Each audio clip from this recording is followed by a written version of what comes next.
PodCastle, episode 753, for Tuesday, the 20th of September, 2022. Tales from the Vaults, Piety, Prayer, Peacekeeper, Apocalypse, by Rati Merotra.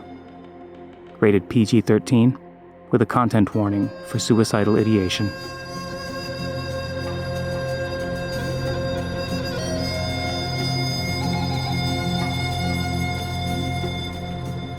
Hello, fellow vault divers, and welcome to PodCastle.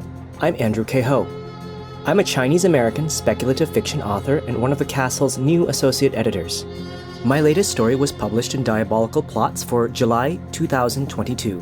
Story 89B, Heart of a Plesiosaur. It's about sibling love and extinct dinosaurs, and I'd be honored if you check it out. As a fan of speculative fiction, I love immersive world building, and my selection for this Tales from the Vaults episode is very much a universe contained in a little under 6,000 words. PodCastle is very proud to present Piety, Prayer, Peacekeeper, Apocalypse, written by Rati Merotra, originally published as PodCastle episode 449. Today's story was written by Rati Merotra. Born and raised in India, Rati Merotra now lives and writes in Toronto, Canada. She is the author of the science fantasy novels Markswoman 2018 and Mahimata 2019, published by Harper Voyager.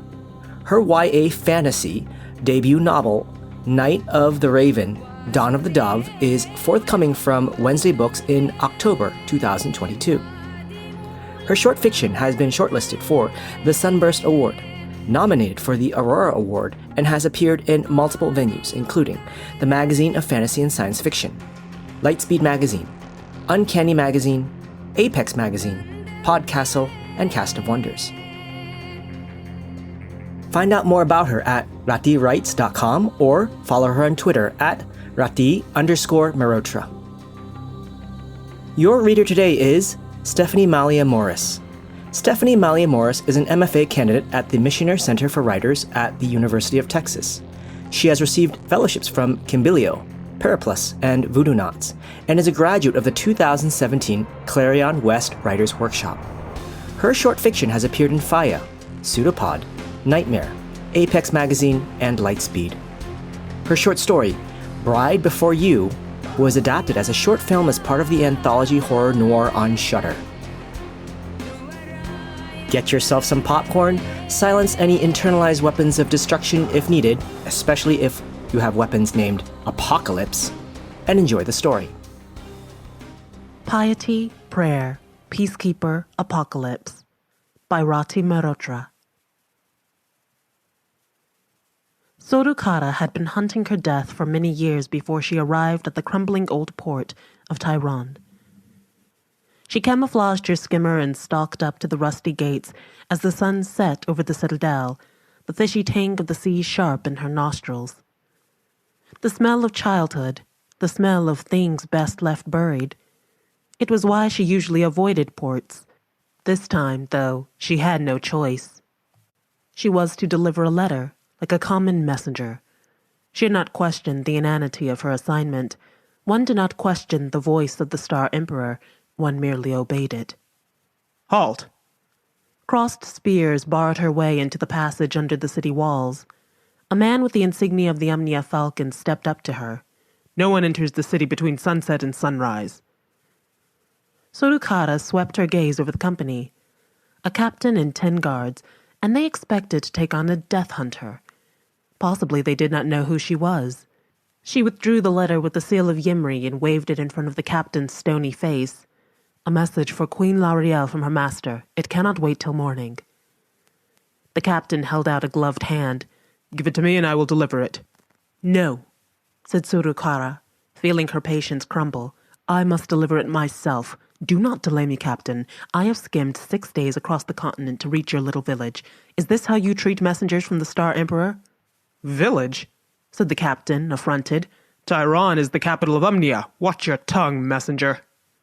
Umnia's but one of the 8 realms on Earth, and Earth is but one planet under the Star Emperor's authority, said Sorukara. She slipped the letter back into her pocket and allowed her voice to gain an edge. Get out of my way. I have no wish to shed blood tonight. You threatened the Umnian guard? The man whipped out a scimitar from the scabbard at his waist. The curved blade glinted in the flickering light of the oil lamps that hung on both sides of the gate. Leave, before I separate your swollen head from its pitiful body. He meant to frighten her, not to kill her. Also, she was a guest in Tyron, however unwelcome. Sorukara took these things into consideration and summoned Piety, her least lethal weapon. A sudden drain of energy, heat above her palm, and Piety appeared, a blue ball crackling with electricity. A witch! Shouted one of the guards. Run! Spears clattered to the ground, followed by the thud of boots on cobblestone as the men took to their heels. Hold your ground! Yelled the captain, but to no avail. Sorukara sent a few sparks into the backs of the running guards for good measure. Wails split the twilight as they found their mark inside chinks of armor. Good. That should deter the fools from coming back. The captain still stood before her, disbelief etched on his face. Sorukara had to admire him for that. She allowed Piety to dissipate and took a deep, reviving breath. Well, Captain, do you still aim to separate my head from its body? He sheathed his blade. Why did you not tell us you were a death hunter? Why would you not give the same consideration to any messenger from the Star Capital? She countered. He had no answer to that, but as Sorukara walked past him through the gates and into the city, she was filled with misgiving. 20 years since Umnia and its allies had fallen to the Star Emperor, and the treaty was fraying. People had forgotten the things that made them eager for peace. It was always so. A brief period of law and order, followed by rebellion, followed by bloody reprisals, followed by frantic negotiations. No one ever learned from history, not even those who had lived it, perhaps especially those who had lived it. The Umnians would attack her. The only question was when. She hoped it wouldn't be tonight. She was tired and hungry after her journey. Summoning Piety had taken more strength than she could afford in a strange and hostile city. Sorukara took a few swift turns to throw off any pursuers and headed toward the citadel on top of the hill. The broken towers and tenements of Tyron pierced the darkening sky like jagged teeth. Huddled between them were the meaner dwellings of refugees, shacks, lean-tos, even hollow pipes, anything that served as shelter from the stinging rains the eastern wind brought every summer. The stench of open drains hit her nostrils, and Sorukara twitched with disgust. 20 years to rebuild, and this was the best the Umnians could come up with? To be fair, the city had been flooded with refugees from the leveled countryside. Tyron had swollen and stretched to breaking point. There was also the tithe, no small amount, to be paid to the emperor. Add the expense of maintaining a palace and a military force, and perhaps there was little left to rebuild the capital of Umnia. The house of Laria was not known for stinting on royal pleasures. At least ordinary people were still trying to make a living. Even at dusk, the streets were busy. Vendors with food carts hawked fish, live shrimp, and packets of fried water bugs. Women sat on street corners, hunched over bunches of firewood and mounds of ripe sapodilla. Sorukara moved through them like a ghost, a hooded, black-robed woman without distinguishing features of any sort. At the gates of the citadel, she found she was expected. The captain must have sent a runner ahead of her. She was not challenged. In fact, the gates were thrown open and she was ushered inside, across the courtyard and into the outer palace. "Queen Lariel will see you in the morning," a palace attendant told her. "Meanwhile, please make yourself comfortable. A room with a hot bath has been prepared for you." It was too good to be true. Sorukara decided she might as well enjoy it while it lasted. She was taken to a sumptuous room with a soft feather bed and a clawed bathtub from which steam rose in a heady mix of jasmine and vanilla. She allowed an attendant to help her out of her travel-stained robe and slipped into the scented water. Her tense muscles relaxed, and she closed her eyes in bliss. There now. She was at her most vulnerable. Would this be the moment they struck? But Sorukara was able to enjoy her bath uninterrupted. It was later, when she was towel-dry and clad in a richly embroidered dressing gown, that she spotted the first trap, or rather, smelled it. A serving girl wheeled in a trolley laden with steaming dishes, and the attendant uncovered them with a flourish. Coconut fish, grilled eggplant, and golden shrimp balls. It had been many years since Sorukara had sampled the coastal delicacies of her childhood. She inhaled deep in pleasure and stopped short. Interwoven with the aroma of spices was the darker smell of burned almonds. Not that anyone else would have noticed it, of course. The attendant served her and backed away, bowing. The girl who had wheeled in the trolley knelt on the floor, face demure. Sorukata was perplexed. It was such an obvious trick. Why had the queen shown her hand in this way? No matter, she was too hungry to decline the food. Besides, there was the question of face. She popped a shrimp ball into her mouth and chewed slowly, enough blue death to kill 5 men. Her body would need as much energy in making the antidote as it would get from the consumption of this tidbit. She'd gained little from her dinner tonight. She was annoyed by this, but the food was too tasty for her to stay angry. The rice, at least, was untouched by poison, and the water was clean. She polished off everything before inclining her head to the serving girl to take away the trolley. Was it her imagination, or did the attendant's fixed smile flicker? When they were gone, Sorukata meditated on the strange nature of humans. She no longer counted herself as such, not completely. The change wrought in her had been too great. She wondered if she would be recognizable to any who had known her when she was a child, the youngest daughter of a poor fisherman and his pearl-diving wife. It was a moot question. No one who had known her as a child was still alive. In the morning, after a quick cup of honey tea that was mercifully poison-free, Sorukata was taken to the queen's private audience room. She was ushered into a long, high-ceilinged hall lined with plush seats that could easily have housed 10 families from the shanties at the base of the citadel. Sorukata examined the thought and discarded it. The inequities of Umnian life were none of her concern. She was here to deliver a letter, that was all.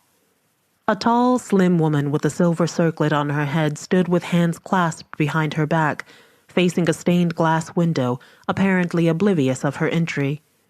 "Queen L'Ariel?" said Sorukata, and bowed. The woman turned and held her with a dark, smoldering gaze. "Welcome, Death Hunter," she said. And so the second trap closed, but Sorukata was hardly aware of it. The queen absorbed all her attention. Brown-skinned and raven-haired, L'Ariel had a heart-stopping beauty of the kind that legends are made of. She was dressed simply in a white robe that would not have been out of place in a monastery or a temple. She didn't look a day older than 20 years, although Sorukata knew for a fact that she was at least twice that, if not more. Anti-aging potions? It was possible, though unlikely. If true, it meant that the Umnians, at least some of them, had advanced farther than the Star Emperor suspected. L'Ariel waved away the attendants and sat down. "Please sit," she said, indicating a chair opposite her. "Tea?" "No, thank you," murmured Sorukata, sitting down. L'Ariel was not at all as she had expected, and she felt a strange mixture of emotions that were hard to identify.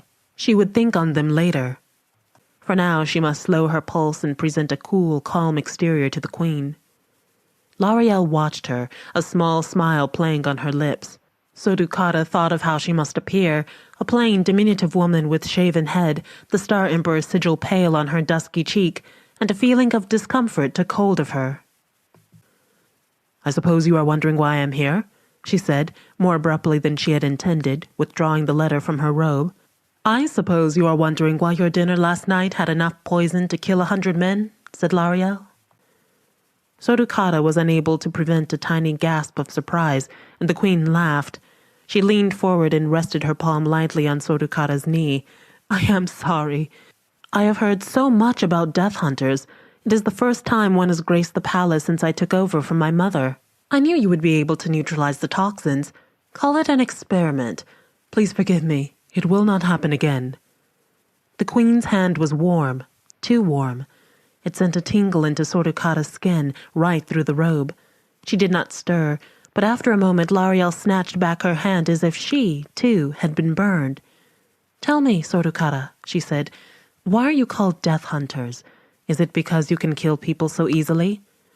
"People are not easily killed," corrected Sorukata. "It is never a decision made lightly. We must weigh the consequences and choose the path of greatest good to all." "To all? Or just to the Star Emperor?" said L'Ariel. The queen was goading her. Sorukata did not rise to the bait. "The Emperor wants whatever is of greatest benefit to humanity," she said. 25 years ago, the entire planet was at war with itself.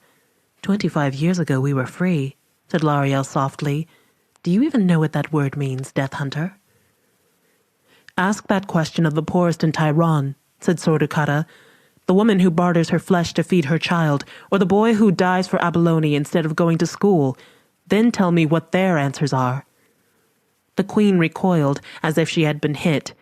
If we didn't have to pay so much tithe to your precious emperor, we would have enough to help the poor of Tyron, she snapped. And if he hadn't poured so much poison in our fields, the refugees could go back home and start afresh. The poison is retreating, said Sordukata. Soon your fields will be ready to till.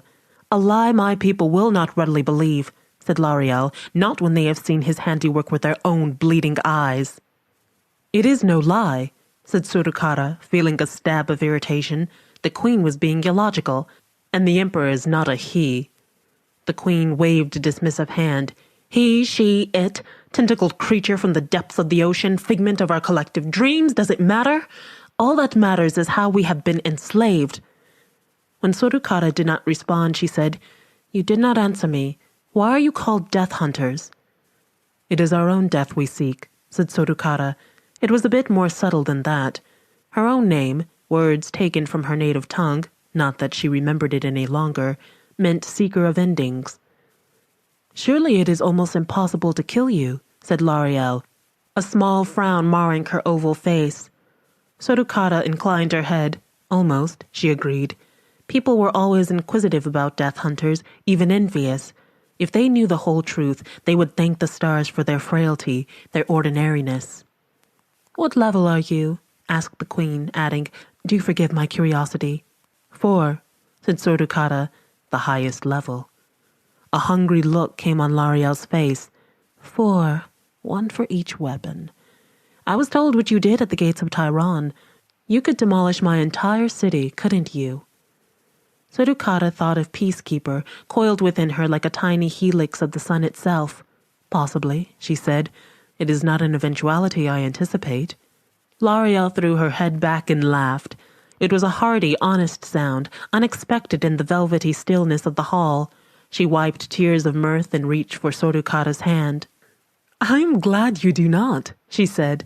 I'm rather attached to my capital. But there is one outcome I anticipate quite eagerly. Don't you? The pressure of the queen's hand increased. Her eyes bore into Sordukata, seeming to look inside her and say, I know what you want. You cannot hide it from me. When she leaned forward and pressed her lips to the sigil on Sordukata's cheek, it felt like the most natural thing in the world. Sordukata succumbed to the wave of need that rose within her, without a thought to the fate of her assignment.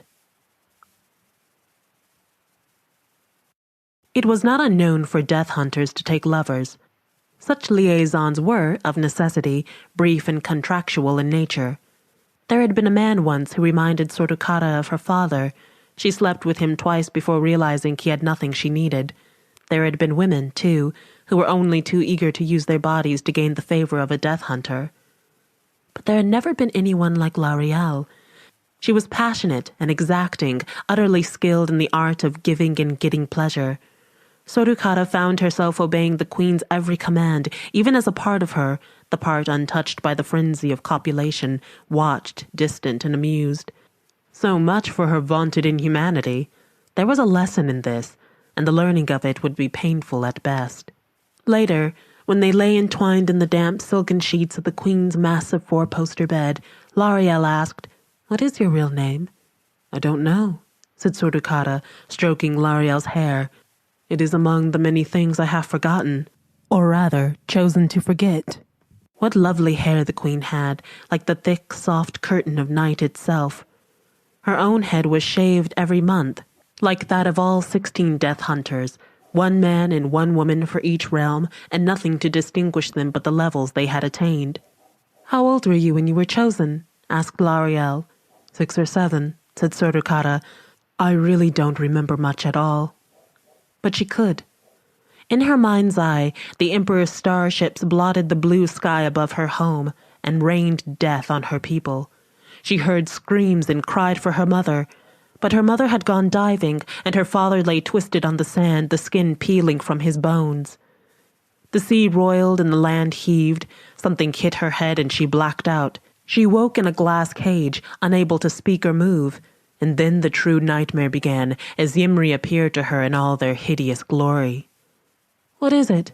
Lariel pushed herself up on her elbows and gazed at her with concern. Sorukara wiped the distress off her face and shoved the memories back into the depths where they belonged. "The past is a place best left unvisited," she said. "Look to the future, Lariel, at how you may best help your people." "Wise words," said Lariel. "You are like nothing I imagined a death hunter would be." "And you are like nothing I imagined the Queen of Omnia would be," said Sorukara. Lariel smiled. "It has been years since I took anyone to my bed. I'm fortunate, and all because of a letter from Ymri." "Which you had best open sooner rather than later." Sorukara rose and swung her legs over the side of the bed. Lariel slipped her arms around her waist. "Surely it can wait," she said. Sorukara felt herself dissolve. It could wait. Of course it could wait. The attack came when she was least prepared for it, naked and half asleep in Lariel's arms. 7 guards armed with swords burst into the queen's bedchamber. Sorukara jerked up, pushing Lariel behind her. She took a fraction of a second to analyze the invaders' fire-resistant armor and another fraction to summon prayer. The man nearest her toppled on the bed, the sword slipping from his nerveless hands. Lariel screamed. Sorukara ignored her, focusing on the task at hand. She directed the invisible lines of force from prayer until she had found all the attackers and stopped their hearts. When all 7 were dead, Sorukara allowed prayer to dissipate. She put her head between her legs and breathed, trying to slow her racing pulse. Lariel laid a hesitant palm on her back. "Are you all right?" she whispered. "I will be fine," said Sorukara, and then, "You set me up." "No!" Lariel scooted in front of her and knelt, eyes beseeching. "I had nothing to do with it. Please believe me. I might be queen, but I cannot control every citizen who takes it into his head to avenge the past. Omnians hate the Star Emperor. How could it be otherwise? And in you they see his representative. They cannot touch him, but they can always try and hurt you." She stopped and swallowed. "You should give me the letter and leave. It would be safer for you." "And you?" said Sorukara. "How much real power do you hold in the city if you cannot even control who enters your bedchamber?" Lariel looked away. Sorukara gazed at her beautiful profile, wanting to trust her, and knowing that she could not. She rose from the bed and grabbed her robe. She stepped over the bodies, avoiding their sightless faces. 3 men and 4 women. What a terrible waste. "I will investigate what happened," said Lariel, her voice thin. "The captain of the palace guard." But Sorukara did not wait to hear more. She wanted to hold on to the illusion Lariel had spun a little while longer. She went to her room and examined it for weaknesses. The door was stout wood, but the windows were glass. However, she would hear the glass break before anyone could enter. They could try fire, but they'd burn the palace down before they hurt her. And she could do without oxygen if she had to, at least for a few hours. Sorukara closed the door and lay down on the bed. Exhaustion took hold of her. Each successive weapon was not only more deadly, but also required more of her energy to summon and sustain. She would have to eat soon, but meanwhile, she succumbed to sleep. Ymri came to her as she slept, or at least, the version of themselves the Star Emperor had left behind when the ships winked back into the sky, a pale, graceful young man with doe eyes and an engaging, effeminate beauty. It was hard to know why Ymri had chosen this voice, but Sorukara guessed it was to pacify humans and put them off guard. How they would scream if they saw the real Star Emperor. Ymri sat next to her on the bed. "Sorukara," he said, "please accept our congratulations." "Congratulations?" Sleep fogged and bewildered, she tried to ask why, but no words emerged from her mouth. Ymri beamed and stroked her hand. It was like being touched by cold glass. "Tomorrow you will succeed in your mission. They will sing songs of it for years to come, how the timely actions of Sorukara the Death Hunter brought Omnia back from the brink of open rebellion." And so the 3rd trap closed, but she did not know it until the end.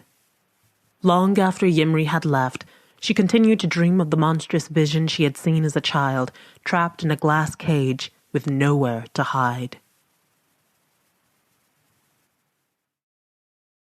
Morning brought a knock on her door.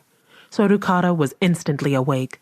She threw on her robe and darted to the door, fully charged, ready for anything and everything. It was the serving girl. "Breakfast, Your Honor," she stammered and fled, leaving the trolley behind. Sorukata exhaled and wheeled the trolley in herself. Food. That she welcomed. Honey tea, roasted breadfruit, scraped coconut. She ate with relish, sensing her hollow insides fill out. At least L'Ariel didn't mean to starve her. When she was finished, she grabbed the letter and made for the Queen's audience room. Time to finish the task she had been sent here to do. She couldn't fathom why Ymri's voice had visited her last night or what their cryptic words had meant, but there was no point in delaying the inevitable. Attendants outside L'Ariel's audience room tried to stop her, to say that the Queen was not ready to receive anyone, but Sorukata quelled them with a single glare. L'Ariel was not in the audience room. She was sitting at a desk in her office, poring over ledgers, fresh-faced as always. 3 men in purple robes hovered behind her. When she saw Sorukata, L'Ariel's face lit up. "I was hoping you would come, that you would give me a chance to explain." "No explanation is required," said Sorukata. "I will be leaving today." She held the letter out. "I wish you would stay," said L'Ariel without a trace of irony, "and give Umnian hospitality a second chance. You may enjoy yourself." "I have enjoyed myself enough, thank you," said Sorukata, knowing she had succeeded in keeping the bitterness from her voice by L'Ariel's conspiratorial smile. "The letter, please." The Queen sighed and accepted the letter with as much enthusiasm as if it were an adder. "I suppose it is another raise in tithe," she said, "as if we don't bleed enough to the Star Capital. I've been going over the palace budget with my counselors, seeing if there are any expenses we can cut. Every year this gets harder. Should I dismiss my staff, let the gardens go to ruin?" She slit open the letter and unfolded a single sheet of paper. Her lips moved and she frowned. "Is this Ymri's idea of a joke? This is no letter?" "No ordinary letter, perhaps," said Sorukata, as if she had known this all along. "Do you see a string of numbers?" "Yes." Sorukata's throat tightened. A voice-coded message. Ymri only used those for security-related matters. But hadn't she known, ever since she arrived here, that this would be no simple assignment? "Read them out to me and I will speak for the Star Emperor," she said. The Queen scowled. "Why play games with us poor mortals?" she muttered. She read the numbers aloud in a bored voice, but her anxiety was evident in the tremor of her hand and the tightness of her jaw. Sorukata pitied her in that moment for all her duplicity. Perhaps all rulers had to be such. Was not the Emperor himself more varied than the stars, more unfathomable than space? The last number was spoken, and the Queen looked up at her, impatient, questioning. Sorukata's mouth opened. "Greetings, Queen L'Ariel of Omnia," she intoned. "I bear glad tidings for your realm. We have decided to halve the annual tithe you owe us and remove the levy on Umnian exports entirely. Umnian ships bearing fabrics and spice will once again grace the shores of the Southern Ocean. Umnians will be welcome in the Star Capital to trade, work, or even intermarry." Disbelieving grins split the faces of the counselors. But L'Ariel's tense expression did not change. She knew what was coming, perhaps, even if her counselors did not. "We show great trust in offering these concessions, and Umnians must show themselves worthy of that trust. As always, any investment in military hardware will be swiftly and severely punished." The counselors nodded frantically, as if to say, "We would never do anything so stupid." Until, of course, they thought they could get away with it. "We have only one condition for extending these favorable terms, and that is the removal of you, the Umnian Queen, from the seat of power. The House of L'Ariel is rotten to the core. It has dragged Umnia to near bankruptcy and to the brink of rebellion against us. Your Council of 12 will rule in your stead until we find a better solution." "And me? What will happen to me?" said L'Ariel, rising from the chair, her voice like stone. "Do you think you'll put me out to pasture like some old cow?" "You have 2 choices, L'Ariel," continued Sorukata. "You may return with the Death Hunter to the capital where we shall decide your fate, or you may choose to end it now. The Death Hunter is merciful. She has many ways to still your pulse without a heartbeat of pain." Silence filled the room. The counselors backed away and pressed themselves against the wall. So much for their loyalty to the queen. They would gladly sacrifice her for their own interests. "A death sentence," said L'Ariel. "That is what you brought me." Sorukara licked her lips. "I did not know," she said. "And if you had known, what then?" said L'Ariel. "You would not have come to my bed?" Sorukara shook her head, wordless. A fist of pain grew inside her chest until it threatened to choke her. Chemicals took over, restoring her balance until she could breathe again. "Let us go to the capital," she said. "I will speak on your behalf to the voice." "And say what? You are nothing but a servant of the Star Emperor," said L'Ariel, her voice sharp as a knife. "Worse, because servants have minds of their own. I was a fool to think otherwise. I was a fool to think you might harbor feelings." "I have feelings," Sorukara wanted to shout. "I have a mind." But doubt gnawed at her. Did she even have an iota of free will? Could she disobey or ignore the Emperor? L'Ariel straightened her back and glared at her. "I will not be dragged to your Emperor like a common prisoner. Let us not pretend I have any choice. End it now, Death Hunter. Make it sudden, make it loud, so the fools cowering behind me have a story to tell for the rest of their pitiful lives." Sorukara closed her eyes. It would be simple. Prayer hovered within her reach, waiting to be summoned. It would be a quick, kind death. It would give the Omnians a clean body to bury, with none of the mess the other weapons wrought on human flesh. Simple. So simple. And she could not do it. L'Ariel, however flawed, was the true ruler of Omnia. The people would never accept a substitute imposed by the alien emperor.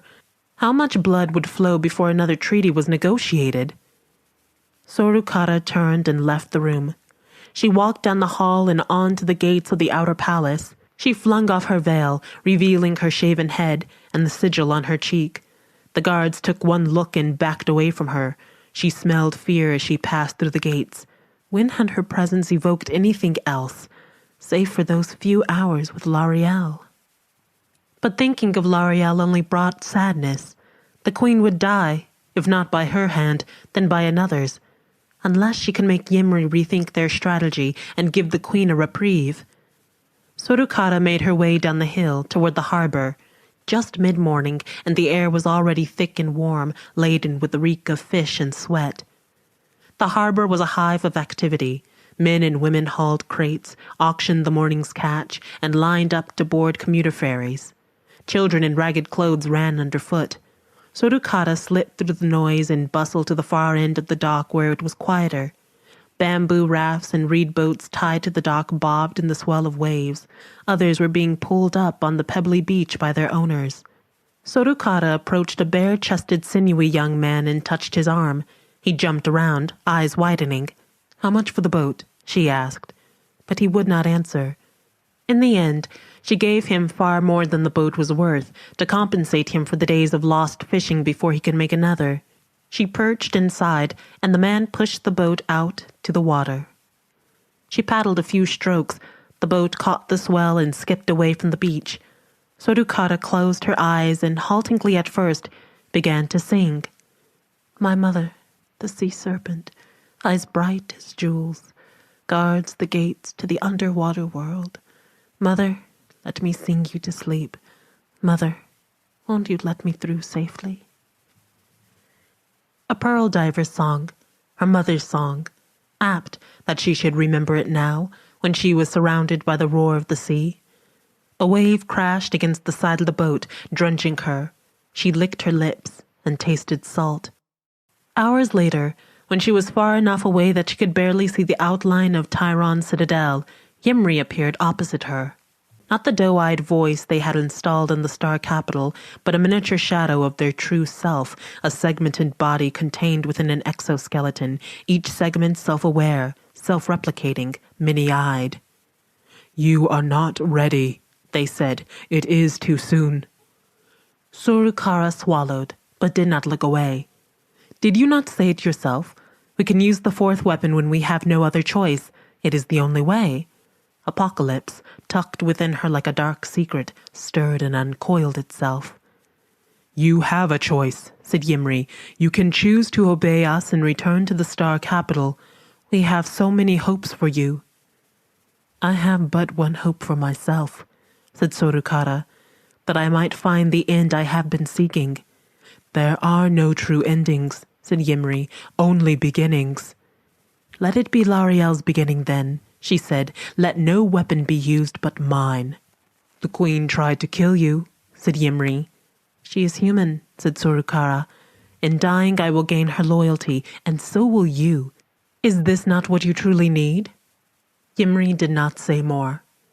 When she looked up again, they were gone, and she could see all the way to the horizon, where the setting sun made alternating bands of red and orange, like the sky was on fire. That evening, something exploded in the sky above Tehran, turning dusk to day. Everyone dropped what they were doing to gape at the firmament, lit by a ball of fire brighter than the sun itself. Some people cheered, thinking it was the return of their gods, and others wept, convinced it was the end of the world.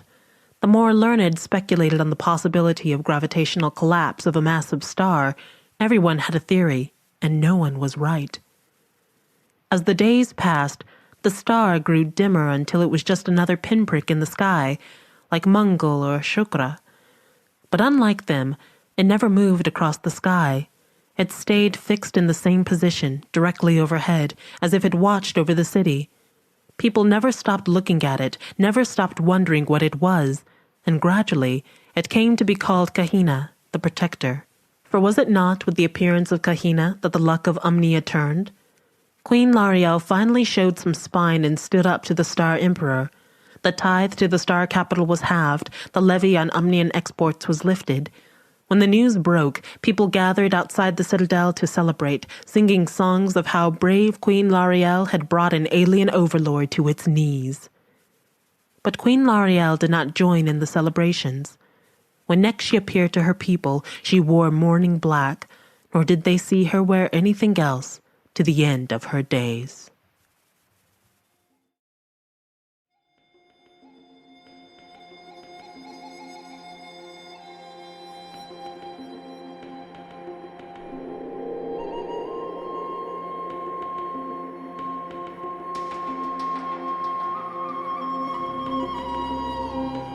And welcome back. Rati's story is a transportation device.